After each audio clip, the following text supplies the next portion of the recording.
रोपण विधि पर टॉपिक है। इसके पहले के वीडियो में आपने कृत्रिम कायिक जनन में दाब लगाना, गुटी बंधन आदि विधियों को पढ़ लिया है। आज के वीडियो में हम पढ़ेंगे रोपण विधि। रोपण विधि की क्या उपयोगिता है, क्या इसका महत्व है, इसको क्यों यूज करते हैं, इस पर बेटा ध्यान देंगे। समझिए, रोपण की देखिए डिफिनेशन लिखी है रोपण विधि की। खराब नस्ल के पौधे के तने पर अच्छी नस्ल के पौधे की शाखा को रोपित करना रोपण विधि कहलाता है। कृत्रिम कायिक जनन का महत्व क्या था कि हमें पौधों की गुणवत्ता को सुधारना है, पौधों की जो गुणवत्ता है उसको हमें इंप्रूव करना है, अच्छा करना है। मान लीजिए कोई पौधा है आपके बाबा ने लगाया था जिसकी उम्र आज 80 वर्ष है पौधे की, लेकिन उस पौधे की गुणवत्ता अच्छी नहीं है, उस पौधे में जो फल और पुष्प प्राप्त हो रहे हैं, उससे जो बीज प्राप्त हो रहे हैं वो अच्छी गुणवत्ता के नहीं है।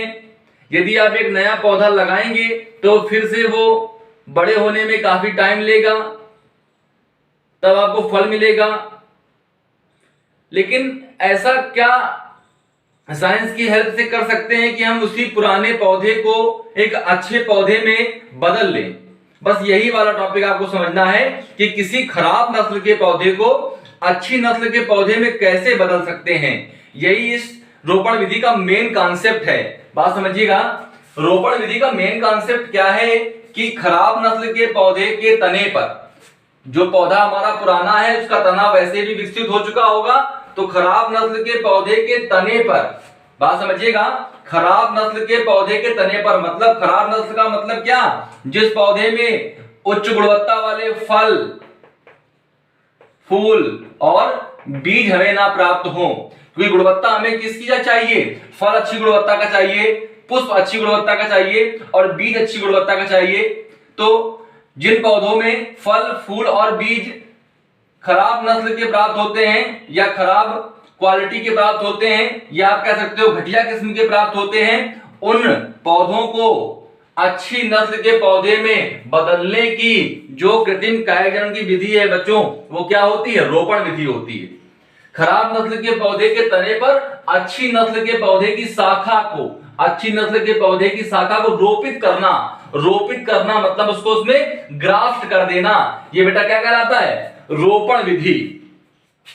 खराब नस्ल के पौधे के तने पर अच्छी नस्ल के पौधे की शाखा को रोपित करना क्या है, रोपण विधि है। अब यहां पर कुछ टर्म्स आपको समझने होंगे। जिसे खराब नस्ल का जो पौधा है उसे हम क्या मानते हैं, अच्छी नस्ल वाले पौधे को हम क्या मानते हैं। खराब नस्ल वाला जो पौधा होता है उसको मानते हैं स्टॉक, या आप ये भी कह सकते हैं कि जिस पौधे का तना उपयोग में लाते हैं वह बेटा क्या कहलाता है, स्टॉक कहलाता है। जिस पौधे की शाखा को उपयोग में लाते हैं, अच्छी नस्ल वाले पौधे को क्या बोलते हैं, अच्छी नस्ल वाले पौधे को बोलते हैं सियान।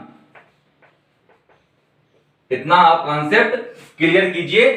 खराब नस्ल वाले पौधे को बोलते हैं स्टॉक और अच्छी नस्ल वाले पौधे जिसकी शाखा प्राप्त करनी है हमें, उसे बोलते हैं सियान। क्या करते हैं, मान लीजिए खराब नस्ल वाला हमारा पौधा है, खराब नस्ल वाला ये पौधा है। खराब नस्ल वाले पौधे के तने पर, तो ये तना बेटा क्या माना जाएगा, स्टॉक।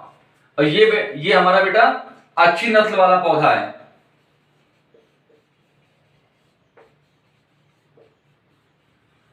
अच्छी नस्ल वाला पौधा है, इसे मानते हैं सियान। अब सियान की एक शाखा को हमने इससे अलग कर लिया। इसकी शाखा, कैसी शाखा, वांछित शाखा। वांछित मतलब डिजायरेबल ब्रांच, ऐसी शाखा जो हमें पसंद थी कि हमें ऐसे ही कैरेक्टर इस स्टॉक पर डेवलप कराने हैं। जिस प्रकार के लक्षण आप चाहते हैं पुष्प के, फूलों के, उसी प्रकार के पौधे की शाखा को आपने स्टॉक पर रोपित कर दिया। ये ध्यान दीजिएगा कि स्टॉक और सियान की जो जातियां है वो सेम होनी चाहिए।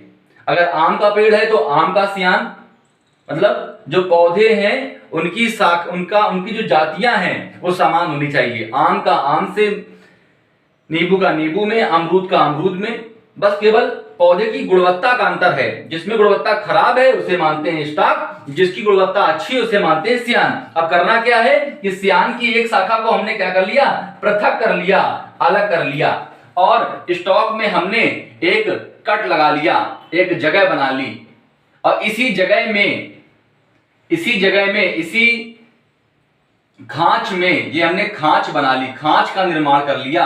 अब इस पृथक हुई शाखा को इस खांच में हमें रोपित करना है। आपको क्लियर हो गया होगा कि पृथक की गई शाखा, अच्छा शाखा हमने कहां से पृथक की है, अच्छी गुणवत्ता वाले पौधे की शाखा को पृथक किया है, और अच्छी गुणवत्ता वाला पौधा बेटा क्या कहलाता है, सियान कहलाता है। तो सियान की शाखा को हमने पृथक करके, और स्टॉक है मतलब हमारा जो खराब नस्ल वाला पौधा है, उसके तने में हमने खांच बनाई, और उस खांच में उस शाखा को रोपित कर देंगे, उस शाखा को क्या कर देंगे, रोपित कर देंगे। और रोपित करने के पश्चात ये सियान की शाखा इस पर एडजस्ट हो जाएगी, अटैच हो जाएगी, इसकी एधा से जुड़ जाएगी, इसके जाइलम फ्लोएम से अटैच हो जाएंगे, और ये शाखा इस पौधे पर वृद्धि करने लग जाएगी। और इस शाखा में जो पुष्प और फल और जो फूल प्राप्त होंगे वो उच्च गुणवत्ता वाले ही प्राप्त होंगे।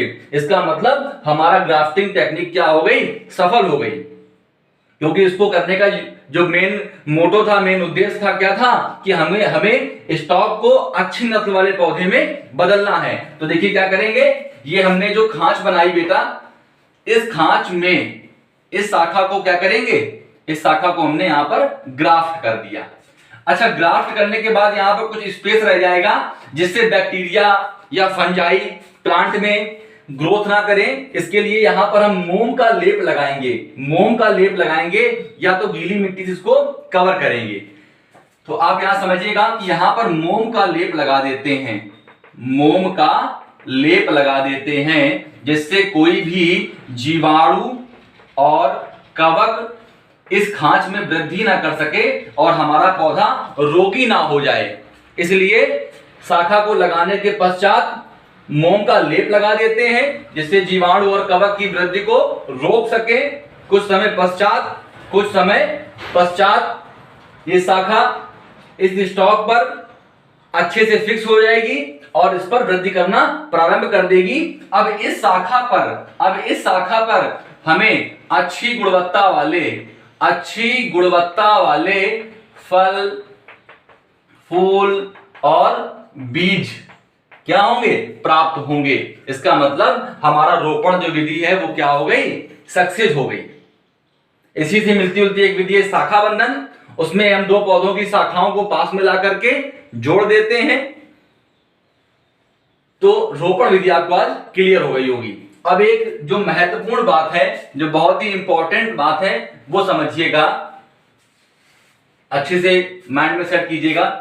रोपण विधि एक बीजपत्री पौधों में नहीं हो सकती। एक बीजपत्री पौधे जो होते हैं, एक बीजपत्री पौधों में रोपण विधि नहीं हो सकती। अगर आपसे एग्जामिनर पूछता है, वाइवा लेता है आपका, या मल्टीपल चॉइस में आता है, या नीट में क्वेश्चन आता है कि क्या एक बीजपत्री पौधों में रोपण विधि संभव है, तो आपका आंसर क्या होगा, नहीं संभव है। कारण क्या है, इसका कारण जानते हैं। रीजन क्या है कि सर आपने कह दिया कि एक बीजपत्री पौधों में रोपण विधि नहीं हो सकती, इसका कारण बताइए सर आप। तो इसका कारण सुनिए, इसका कारण क्या है, रीजन क्या है। अनावृत्तिबीजी पौधों और आवृत्तिबीजी पौधों को समझिए। अनावृत्तिबीजी पौधे हैं, इनमें भी एधा वलय होती है। एधा वलय क्या होती है सर पूछिए, सर एधा वलय क्या है। एधा वलय क्या है, एधा वलय जाइलम और फ्लोएम के मध्य में पाई जाती है, जिससे द्वितीयक वृद्धि होती है। एधा वलय के कारण ही क्या होती है, द्वितीयक वृद्धि होती है, सेकेंडरी ग्रोथ होती है। एधा वलय के कारण क्या होती है, द्वितीयक वृद्धि होती है।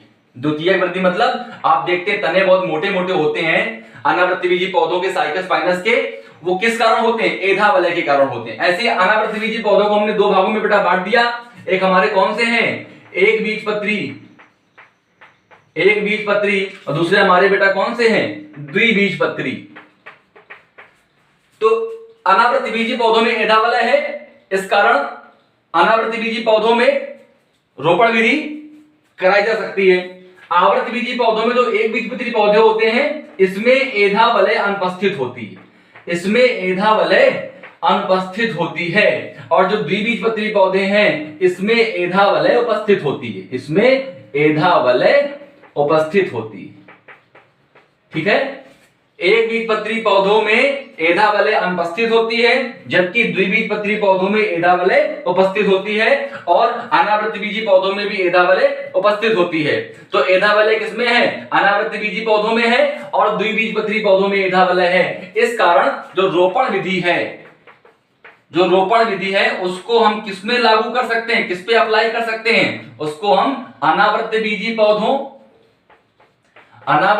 पौधों और द्विबीजपत्री पौधों पर लागू कर सकते हैं, द्विबीजपत्री पौधों पर लागू कर सकते हैं या अप्लाई कर सकते हैं। ठीक है, ये आपको क्लियर हो गया होगा। अब बात समझते हैं कि रोपण विधि किन किन पौधों में उपयोग में लाई जाती है। आपसे आंसर पूछा जाएगा, ठीक है, तो उसका आंसर आप दोगे। आम है, नींबू है, अमरूद है, ठीक है, नाशपाती है, ठीक है, इन पौधों में रोपण विधि का उपयोग किया जाता है। क्या है रोपण विधि?